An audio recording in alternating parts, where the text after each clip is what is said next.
Ao longo da história, o mundo ninja foi palco de 4 guerras catastróficas que transformaram o destino das 5 grandes nações. Esses conflitos não apenas destruíram aldeias inteiras, mas também dizimaram gerações de guerreiros, mergulhando o continente em um ciclo de ódio e vingança. Cada batalha revelou o quanto o desejo por poder e supremacia podia corromper até mesmo aqueles que lutavam pela paz. Hoje veremos como as 4 grandes guerras ninja moldaram o mundo e o legado deixado por seus líderes. A Primeira Grande Guerra Ninja. A Primeira Guerra Mundial Ninja marcou o início de uma era de sofrimento e desesperança. Antes da criação das vilas, o mundo vivia sob o domínio dos clãs guerreiros. Batalhas incessantes definiam o destino de cada geração, e poucos ninjas chegavam à idade adulta. Crianças eram treinadas desde cedo para matar ou morrer em nome de seus clãs. Foi nesse cenário que Hashirama e Madara surgiram como visionários. Unidos pela esperança de um futuro sem sangue, fundaram a primeira Vila Oculta, um símbolo de união entre clãs rivais. Por um breve momento, a ideia funcionou, inimigos ancestrais aprenderam a conviver sob o mesmo estandarte. Mas, ao ver o sucesso de Konoha,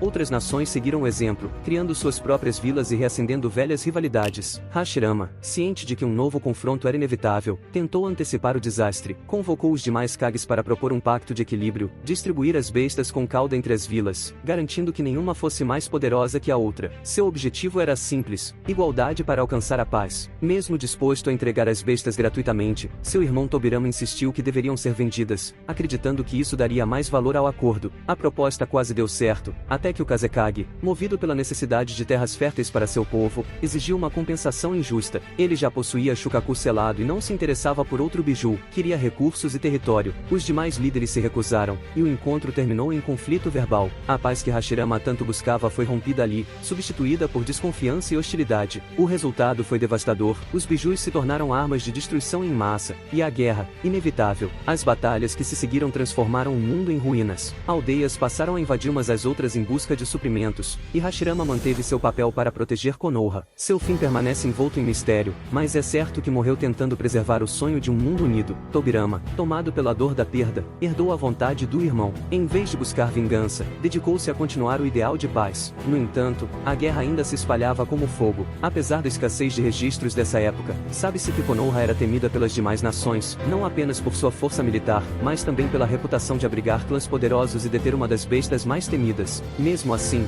as vilas da Pedra e da Nuvem, movidas por rivalidade e questões geográficas, acabaram envolvendo o território da Folha em seus confrontos. Buscando evitar mais sangue, Tobirama tentou firmar um tratado de cooperação com o Raikage. O acordo tinha o intuito de unir forças contra as ofensivas das vilas vizinhas, mas o encontro foi interrompido quando os irmãos Kinkaku e Ginkaku atacaram, sabotando qualquer chance de aliança. O Raikage, furioso, expulsou os dois de sua vila, mas o dano já estava feito. A guerra continuou. Durante uma missão de alto risco, Tobirama percebeu que sua equipe havia sido cercada por inimigos. Sabendo que apenas um sacrifício poderia garantir a sobrevivência dos demais, ele designou Hiruzen Sarutobi como seu sucessor, reconhecendo nele a coragem e o espírito de liderança necessários para proteger Konoha. Logo depois, entregou a própria vida enfrentando Kinkaku e Ginkaku. Com o fim da guerra, o continente estava exausto. Aldeias destruídas, líderes mortos e populações dizimadas obrigaram os sobreviventes a buscar uma trégua. O tratado de paz só foi possível após a morte do primeiro Kazekage, o mesmo que havia se recusado a assinar qualquer acordo sem benefícios pessoais. Sua teimosia custou-lhe a vida, mas garantiu um breve período de estabilidade ao mundo ninja. Essa paz, porém, não duraria mais que 2 décadas. A Segunda Grande Guerra Ninja. Com o passar dos anos, o mundo ninja ainda carregava as cicatrizes deixadas pela Primeira Guerra. As aldeias estavam enfraquecidas, as terras férteis haviam se tornado escassas e a economia dos países cambaleava entre a miséria e a reconstrução. A desigualdade cresceu, e no desespero por recursos, as grandes potências começaram a invadir as regiões menores, saqueando o pouco que restava a seus habitantes. Entre todas as vilas, a Vila Oculta da Chuva foi a mais castigada. Situada bem no centro das grandes nações, tornou-se palco involuntário dos confrontos. Suas terras encharcadas se transformaram em trincheiras, e seu povo, em vítimas silenciosas de uma guerra que não era sua. Apesar da escassez de registros sobre esse conflito, alguns episódios e figuras lendárias se destacaram e moldaram o destino do mundo ninja. Foi nessa época que o nome de Sakumo Hatake, o canino branco de Konoha, começou a ecoar, e um de seus feitos mais lembrados foi a eliminação dos pais de Sasori, um ato que marcaria para sempre a vida do garoto e despertaria a sede de vingança de sua avó, Chiyo. Enquanto as grandes nações guerreavam por poder, o povo de Amegakuri sofria. Entre os escombros, 3 crianças, Nagato, Yahiko e Kona, tentavam sobreviver sozinhas, órfãs da guerra. Foi nesse cenário caótico que surgiu Hanzo da Salamandra, o homem que elevaria Amegakuri ao respeito entre as nações. Seu corpo havia sido alterado por um experimento que implantou o veneno de uma salamandra rara em seu organismo, tornando-o capaz de produzir toxinas toxinas letais. O processo transformou em uma arma viva, o protetor definitivo de uma vila pequena que se recusava a ser destruída. Com seu poder, Hanzo resistiu sozinho ao avanço das grandes potências, tornando-se uma lenda viva. Durante um dos confrontos, ele enfrentou um pelotão inteiro de Konoha, composto por guerreiros de elite liderado por 3 jovens promissores, Jiraiya, Tsunade e Orochimaru. Mesmo cercado e superado em número, Hanzo demonstrou uma força tão avassaladora que derrotou praticamente todo o esquadrão. Apenas os 3 permaneceram de pé, exaustos e à beira do colapso.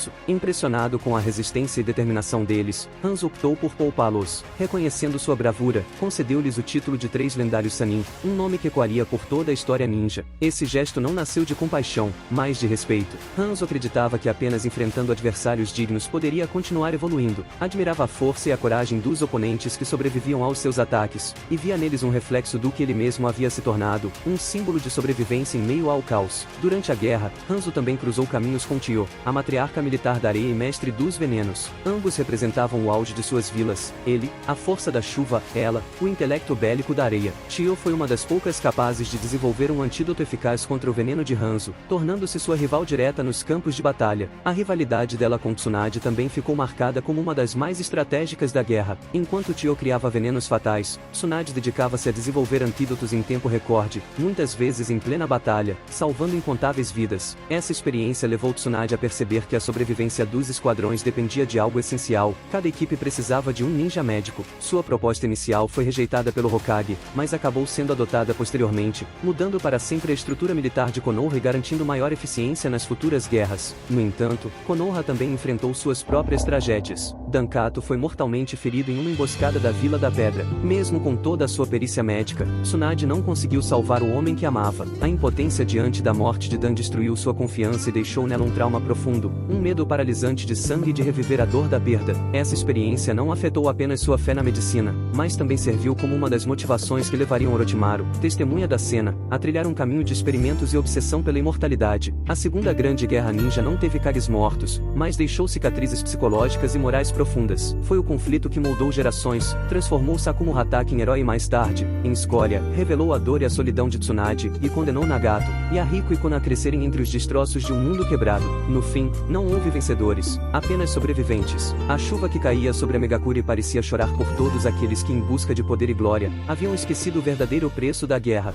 A Terceira Grande Guerra Ninja. O mundo ninja mergulhou novamente em guerra quando a estrutura econômica que sustentava as vilas ocultas começou a ruir. Após anos de relativa estabilidade, as pequenas nações passaram a formar suas próprias forças militares, independentes das grandes potências. Essa nova realidade abalou o sistema de missões que mantinha as grandes aldeias financeiramente fortes. Sem depender mais de seus serviços, as pequenas nações reduziram os contratos, e o fluxo de recursos começou a secar. As grandes vilas, temendo perder poder político e relevância, reagiram com agressividade. Conflitos isolados nas fronteiras se intensificaram até se transformarem em uma guerra em escala mundial. Foi o início da Terceira Grande Guerra Ninja, um conflito lembrado como o mais cruel e sangrento da história, onde até os ideais de Hashirama Senju foram esquecidos em nome da sobrevivência. Konoha, fiel à visão de seus fundadores, havia sido criada para impedir que crianças fossem enviadas à guerra, mas o prolongamento do conflito levou o terceiro Hokage a tomar uma decisão amarga: mobilizar ninjas ainda muito jovens. O inimigo principal de Konoha nessa fase era a Vila Oculta da Pedra, cujo líder, Onoki, via na folha a maior ameaça ao equilíbrio de poder. A Vila da Pedra utilizou o território neutro da Vila da Grama como base para atacar Konoha, criando uma linha de suprimentos essencial para seu exército. Paralelamente, enfrentava também tropas da Vila da Nuvem. Durante um desses confrontos, ocorreu um episódio lendário: o terceiro Haikage enfrentou sozinho um exército de 10.000 ninjas da Pedra para permitir que seus soldados recuassem com vida. Por 3 dias e 3 noites, ele resistiu sem descanso, protegido por uma armadura de relâmpago que o tornava quase invulnerável. Sua força era tamanha que em tempos de paz, era ele quem controlava o Hashibi. No fim, derrotou todos os inimigos, sacrificando-se como um escudo humano para sua vila. A derrota esmagadora enfraqueceu a Pedra, que perdeu grande parte de suas forças. Foi então que Konoha aproveitou a oportunidade e iniciou uma operação crucial: a destruição da Ponte Kanabe, responsável por conectar a Pedra à Grama e garantir o fluxo de suprimentos de guerra. Para essa missão decisiva, Hiruzen enviou o time do jovem Minato Namikaze, um prodígio conhecido por sua velocidade incomparável. Durante a operação, o grupo precisou se dividir. Enquanto Minato resgatava reféns, derrotando sozinho dezenas de inimigos, seus alunos seguiam em frente com o plano principal. principal. No entanto, o time de Kakashi caiu em uma emboscada, Rin foi capturada, e o grupo se dividiu entre salvar a companheira ou concluir a missão. Obito, movido por lealdade, decidiu resgatá-la, e Kakashi, relutante, acabou seguindo. Dentro da base inimiga, os dois travaram uma luta desesperada que terminou em tragédia. Uma explosão soterrou Obito, que antes de morrer, confiou seu Sharingan ao companheiro. Minato chegou tarde demais para evitar a perda, mas conseguiu salvar Kakashi e Rin, destruindo a ponte Kanabe em seguida. A vitória foi decisiva, não apenas militarmente, mas simbolicamente. Mesmo com a vantagem militar, Konoha continuou enfrentando ameaças de múltiplos lados. Minato enfrentou pessoalmente o Raikage Aibi, o Jinchurikin da 8 caudas. Apesar da velocidade e força extraordinárias dos dois, Minato demonstrou domínio absoluto sobre o campo de batalha, vencendo-os com facilidade e forçando a retirada da Vila da Nuvem. Com a pedra enfraquecida e a nuvem recuando, restava apenas a Vila da Névoa. Foi então que ocorreu um dos episódios mais sombrios da guerra, o sequestro de Rin. Capturada pela névoa, ela foi transformada à força na Jinchurikin do 3 caudas. O plano era perverso, deixá-la ser resgatada para que ao retornar a Konoha, a besta fosse libertada dentro da vila, destruindo-a por dentro. Consciente da armadilha, Rin implorou para que Kakashi a matasse antes que isso acontecesse. Ele hesitou, incapaz de fazê-lo, mas ela tomou a decisão por conta própria, lançando-se contra o Chidori do amigo. O golpe a matou instantaneamente. Esse momento foi testemunhado por Obito, ainda vivo e sob a influência de Madara Uchiha. Ao ver Rin morrer, seu ódio e desespero despertaram Mangekyo Sharingan,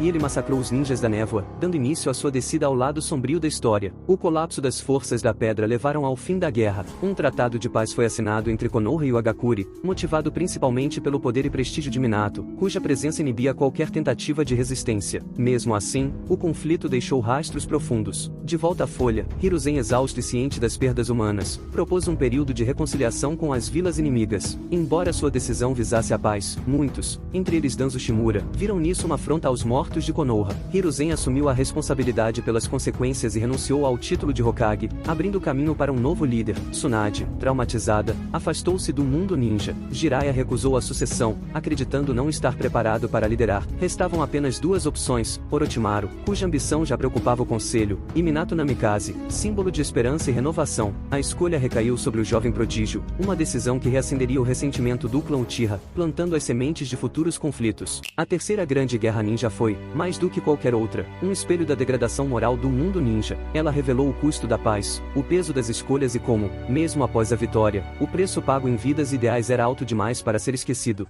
A quarta grande guerra ninja. A última grande guerra do mundo ninja nasceu não apenas do ódio e da ambição, mas de um ideal distorcido de paz. Diferente de todos os conflitos anteriores, esse seria o embate que definiria o destino da humanidade, e, ironicamente, aquele que poria fim ao ciclo interminável de sangue. Tudo começou na cúpula dos 5 Kages, quando um homem mascarado surgiu diante dos líderes das nações e declarou ser Madara Uchiha. Sua proposta era absurda, exigia que as vilas entregassem os Jinchurikins do 8 e do 9 caudas. Com o poder completo das bestas, planejava lançar o Tsukuyomi Infinito, um genjutsu colossal que colocaria toda a humanidade em um sonho eterno, eliminando o sofrimento através da ilusão. Os Kages se recusaram a compactuar com esse plano. A reunião terminou em hostilidade, e o impostor declarou guerra ao mundo inteiro. Assim teve início a quarta grande guerra ninja. Dessa vez, os líderes compreenderam que lutar isoladamente seria suicídio. As histórias sobre Madara o descreviam como uma força equivalente a um deus, e enfrentá-lo exigiria a união de todos. Pela primeira vez, as 5 grandes nações ninja deixaram o orgulho de lado e formaram uma única frente, a Aliança Ninja. Cientes de que o inimigo buscava os Jinchurikins, decidiram esconder Naruto Uzumaki e Killer Bee em um local secreto. Somente os líderes sabiam do paradeiro deles. A ideia era protegê-los até que a guerra terminasse. A aliança foi dividida em 5 divisões, cada uma com uma função específica no campo de batalha. Ainda assim, velhos ressentimentos entre as vilas ameaçaram a união, até que Gaara, o 5º Kazekage, lembrou a todos que ali não existiam fronteiras nem bandeiras, apenas ninjas lutando por um mesmo futuro. Enquanto isso, o Mascarado, que mais tarde seria revelado como Obito Uchiha, formava sua própria coalizão. Ele se aliou a Kabuto, que havia dominado o Edo Tensei e era capaz de trazer de volta guerreiros lendários do passado. Com isso, o inimigo reuniu um exército de mortos e milhares de clones brancos criados a partir das células de Hashirama Senju. A guerra começou sob engano. Os Zetsus brancos podiam copiar a aparência e até o chakra dos ninjas, infiltrando-se nas tropas da aliança sem que ninguém percebesse. Enquanto as batalhas se espalhavam, o Mascarado conseguiu reunir fragmentos de chakra das bestas capturadas. Graças aos irmãos Kinkaku e Ginkaku, que possuíam parte do chakra da raposa de 9 caudas, Obito completou o que precisava para avançar em seu plano. Mesmo com os Kages tentando mantê-los afastados, Naruto e Killer Bee escaparam de seu esconderijo. Naruto já dominava a parte do poder da Kyuubi, e sua capacidade de sentir intenções negativas permitiu-lhe distinguir aliados de Zetsus infiltrados, uma vantagem decisiva no caos da guerra. Naruto criou centenas de clones e se espalhou pelo campo de batalha, purificando as frentes de combate enfrentando antigos heróis ressuscitados, como o segundo Tsuchikage, o segundo Mizukage e outros ninjas lendários. Mas o verdadeiro terror ainda estava por vir. Kabuto libertou aquele que era considerado uma lenda viva, o autêntico Madara Uchiha. Sua presença no campo de batalha fez o mundo tremer. Ele testou seu poder lançando meteoros sobre o exército aliado, demonstrando que o mito era real. Os 5 Kages decidiram enfrentá-lo pessoalmente, enquanto Naruto era enviado para lidar com o Mascarado. O inimigo controlava os Jinchurikins capturados, usando-os como armas vivas ligadas à estátua demoníaca. Naruto e Killer Bee resistiram o quanto puderam, mas Obito parecia imbatível. Foi apenas quando Naruto foi engolido por Sangoku, a besta de 4 caudas, que algo mudou. Dentro dele, Naruto viu o selo que os conectava a Obito e prometeu libertar as bestas de seu sofrimento. Sua sinceridade comoveu Kurama, que pela primeira vez em séculos confiou em um humano. A raposa rompeu o ódio que aprendia e uniu seu poder ao de Naruto. Nascia ali o verdadeiro Jinchurikin do 9 caudas, não como um hospedeiro, mas como parceiro. Naruto assumiu uma forma luminosa, veloz e poderosa o bastante para rivalizar com deuses. Ao vê-lo, Kakashi teve a sensação de ver Minato novamente. Enquanto Naruto enfrentava Obito, Sasuke seguia outro caminho. Após despertar o poder dos olhos de Itachi, ele procurava respostas sobre o verdadeiro propósito da vila e o destino dos Uchiha. No caminho, encontrou o próprio Itachi, que havia quebrado o controle de Kabuto sobre si. Juntos, os irmãos derrotaram Kabuto e libertaram as almas presas pelo Edo Tensei. Antes de desaparecer, Itachi revelou a Sasuke toda a verdade, o peso do massacre, a lealdade à vila e o amor que o guiou até o fim. Buscando compreender tudo, Sasuke ressuscitou Orochimaru e os antigos Hokages. Ao ouvir de Hashirama Edus demais o significado de proteger o lar, ele finalmente escolheu se unir à Aliança Ninja, decidido a lutar ao lado de Naruto para proteger o mundo. No campo principal, a situação piorava. Madara, mesmo após o fim do Edo Tensei, recusou-se a desaparecer. Com sua força restaurada, avançou sobre as forças aliadas e derrotou os 5 Kages, deixando o mundo em desespero. Enquanto isso, Naruto, Kakashi, Gai e Killer Bee continuavam enfrentando Obito. Durante a luta, Kakashi percebeu que o inimigo usava a mesma dimensão de seu Mangekyo Sharingan, e com essa descoberta, conseguiram finalmente quebrar a máscara do mascarado. Por trás dela estava o amigo que Kakashi todos acreditavam estar morto. Obito revelou ter sobrevivido após ser resgatado por Madara, que o manteve vivo ligado à estátua Gedo. Ao testemunhar a morte de Rin nas mãos de Kakashi, Obito perdeu a fé no mundo e abraçou o plano de Madara, acreditando que só através de uma ilusão eterna poderia existir paz. A chegada de Madara ao campo de batalha marcou o clímax do conflito. Naruto percebeu que os Kages haviam sido derrotados e se lançou contra o inimigo. A batalha se estendeu por todo o continente, e embora a aliança lutasse com bravura, as perdas foram terríveis. Shikaku e Inoishi sacrificaram-se ao traçar uma última estratégia para coordenar o exército. Neji deu a própria vida para proteger Naruto, provando que a vontade de fogo ainda ardia forte. Mesmo diante de tanta morte, Naruto se recusou a desistir. Obito tentou convencê-lo de que a realidade era podre e que o sonho eterno era a única saída. Mas Naruto, apoiado por Hinata e pelos ideais de seus companheiros, escolheu lutar por um mundo real. O campo de batalha então continuou mergulhado no caos. Madara e Obito elevaram a guerra a um nível nunca antes visto. Antes de concentrar novamente seus ataques contra Naruto, Obito decidiu ajustar as contas com aquele que simbolizava tudo o que ele havia perdido, Kakashi Hatake. Os dois foram transportados para a dimensão compartilhada de seus Mangekyo Sharingan, onde antigos laços e ressentimentos seriam resolvidos em um duelo inevitável. Kakashi entendeu que se não pudesse trazer de volta o amigo que conheceu, precisaria derrotar o homem em que ele havia se tornado. Enquanto isso, Madara avançava para acabar com o que restava do exército aliado. Seu plano era extinguir de uma vez qualquer resistência, e para isso concentrou uma Bijudama colossal, grande o bastante para aniquilar tudo ao redor. Antes que o golpe avançasse, os Hokages revividos surgiram no campo de batalha, protegendo as tropas e reorganizando a defesa. Entre eles estava Sasuke, agora determinado a lutar ao lado de Naruto e dos companheiros que havia abandonado anos atrás. A união do antigo time 7 marcou o renascimento do espírito dos Sannin, e por um instante, parecia que o mundo ninja ainda tinha esperança. Mas essa esperança logo seria testada. Obito retornou ao campo principal,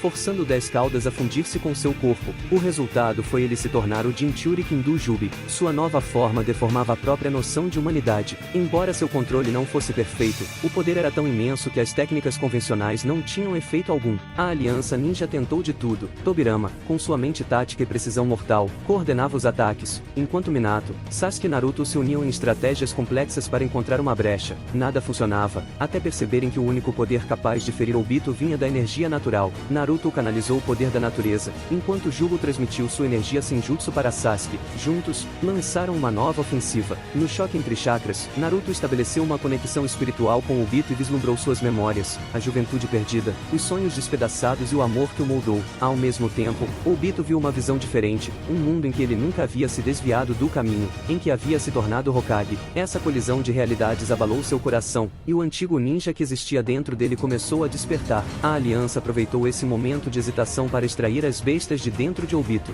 Derrotado e exausto, ele ficou à beira da morte. Kakashi tentou eliminá-lo ali mesmo, mas Minato interveio. O antigo professor de Obito compreendia que mais do que punição, aquele homem precisava de redenção. Enquanto isso, Madara agia nas sombras. Ele utilizou o Zetsu para controlar o corpo enfraquecido de Obito e obrigá-lo a realizar o jutsu da transmigração celestial. Assim, Madara retornou à vida plena em um corpo verdadeiro. Com velocidade sobre-humana, capturou todas as bestas com cauda, recuperou um dos Rinnegan e tornou-se o Jinchurikin perfeito do 10 caudas. Seu poder ultrapassava qualquer limite humano. Naruto, gravemente ferido após perder Kurama, estava à beira da morte. Em seus últimos instantes conscientes, Kurama instruiu Gaara a levá-lo até Minato, que ainda carregava a outra metade de seu chakra selada dentro de si. Acompanhados por Sakura, que mantinha o coração de Naruto batendo com um ninjutsu médico, conseguiram alcançá-lo. No entanto, antes que o processo de transferência fosse concluído, Zetsu Negro apareceu e roubou o chakra, levando-o até Madara. Obito, recuperando brevemente o controle sobre seu corpo, reagiu. Ele atacou Madara e roubou parte do chakra das bestas, abrindo um portal dimensional para salvar Naruto e Sakura. Enquanto isso, Madara preparava-se para esmagar o campo de batalha, mas um novo herói surgiu. Maitogai, compreendendo que era hora de proteger a nova geração, ativou o poder proibido dos 8 portões internos. Mesmo sabendo que isso significava sua morte, avançou com toda a força de sua alma. Madara, pela primeira vez, demonstrou empolgação. O ataque de Gai alcançou uma intensidade tão colossal que deformou o espaço ao seu redor. Seu golpe final, o Sekis, manifestou-se como um dragão flamejante que rasgou o corpo do Uchiha e o lançou à beira da destruição. Mas o preço foi alto. O corpo de Gai se despedaçava, e Madara, ainda vivo, preparava o golpe de misericórdia. Nesse instante, Naruto reapareceu, revigorado e transfigurado após receber o poder do lendário sábio dos 6 caminhos. Ele salvou Gai e declarou o início da última batalha. O sábio havia concedido a Naruto e Sasuke 2 selos divinos, o Sol e a Lua, com a missão de encerrar a guerra e selar Madara para sempre. No primeiro embate após esse renascimento, Madara percebeu que precisava do segundo Rinnegan. Ele então arrancou o Sharingan de Kakashi, em seguida invadiu o espaço dimensional de Obito, e tentou matar Sakura. Obito, em um último ato de lealdade, a enviou de volta ao mundo real, sacrificando-se novamente. Com os 2 Rinnegan restaurados, Madara revelou a verdade. Toda a dor de Obito foi cuidadosamente orquestrada por ele. Desde o início, o jovem Uchiha havia sido manipulado para se tornar uma peça dupla no olho da lua. Agora, Madara era completo. Ele lançou meteoros do céu, obrigando Naruto e Sasuke a se defenderem enquanto ativava o Tsukuyomi infinito. A luz refletida na lua se espalhou pelo planeta, e um a um os ninjas adormeceram, presos em uma ilusão eterna. Apenas o time 7 permaneceu desperto, protegido pelo Susanoo de Sasuke. Madara acreditava ter vencido, porém, seu triunfo durou pouco. Zetsu Negro, que se mantinha como seu aliado, revelou sua verdadeira natureza. Ele jamais serviu a Madara, mas a Kaguya Otsutsuki, a mãe do chakra. Usando o corpo do Uchiha, Zetsu realizou o verdadeiro propósito do Tsukuyomi. A deusa do chakra despertou, e o time inteiro pareceu parar diante de sua presença. O tempo e o espaço tornaram-se brinquedos em suas mãos. Ela transportava-os entre dimensões, tentando separar Naruto e Sasuke para derrotá-los individualmente. Durante um desses deslocamentos, Sasuke foi lançado em um universo isolado. Obito percebeu que as dimensões criadas por Kaguya eram semelhantes à sua própria técnica e em um último esforço, guiou Sakura até ele. Juntos, conseguiram resgatar Sasuke. Ciente de que não podia dar a chance de ser selada novamente, Kaguya levou todos para uma dimensão de gravidade esmagadora. Nesse ambiente mortal, Kakashi e Obito se colocaram entre os jovens e a destruição. Obito recebeu o golpe fatal no lugar de Naruto, e protegeu Kakashi, entregando a própria vida para proteger aqueles que herdariam o futuro. Antes de desaparecer, transferiu seus 2 Sharingan para o antigo companheiro, um poder temporário, mas suficiente para lutar ao lado de seus alunos uma última vez. Com os 2 olhos, Kakashi despertou um Susanoo completo e uniu-se a Naruto e Sasuke no ataque final. A deusa concentrou sua energia em uma ofensiva capaz de destruir dimensões, mas o time 7, agindo em perfeita harmonia, contra-atacou. No clímax da batalha, Naruto e Sasuke utilizaram os selos do Sol e da Lua, encerrando Kaguya e selando o Zetsu Negro junto dela. O mundo foi libertado do domínio dos Otsutsuki. Com a vitória, os Hokages puderam enfim descansar. Minato, orgulhoso, se despediu do filho, satisfeito em ver que seu legado havia prosperado. Naruto, emocionado, agradeceu por tudo e prometeu continuar seguindo seu caminho, levando consigo a vontade de seus mestres, amigos e pais. Pouco tempo depois, Naruto e Sasuke desativaram o Tsukuyomi infinito, libertando todos do sonho. Assim, a quarta grande guerra ninja chegou ao fim, não apenas encerrando uma era de conflito, mas marcando o início de um novo mundo, onde o verdadeiro significado de paz começava, enfim, a ser compreendido. As guerras ninja deixaram marcas profundas, mas também ensinaram ao mundo ninja o verdadeiro valor da paz. Depois de séculos de ódio e vingança, os povos perceberam que a força não estava em destruir inimigos, e sim em proteger o que amavam.